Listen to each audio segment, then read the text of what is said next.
ertalab tong bo'lganda Qul a'udhu bi robbil faloq bilan Qul a'udhu bi robbin nas suralarini 3 martadan o'qigin dedilar. Bitta hadis e'tiborlaringizga havola qilaylik. Ertalab tongda Qul a'udhu bi robbil faloq va Qul a'udhu bi robbin nas. Menimcha hammamiz bilsak kerak bu surani.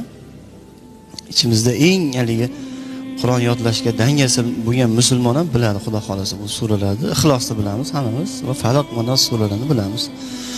Shu surani ertalabda 3 martadan o'qib qo'ygin dedilar bu sahobaga. Agar mana shu surani tongda muhabbat bilan 3 martadan o'qib qo'ysang, mana shu 2 sura, ana shu kuningdagi hamma narsaga shu 2 sura kifoya qiladilar. Ana shu kundagi hamma hojatingga kifoya qiladilar.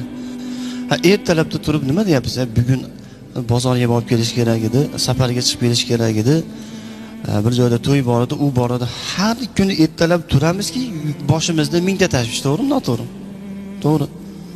Tashvishi, g'ami yo'q, odamda o'zi yo'q.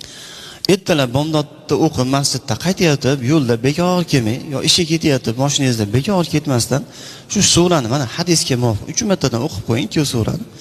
O'sha kunda nima g'amingiz bor, nima dardingiz bor, Xudodan nimani so'rab turibsiz?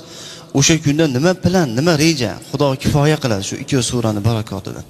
O'sha ishlaringiz bitadi inshaalloh. Yaxshilikka bitadi.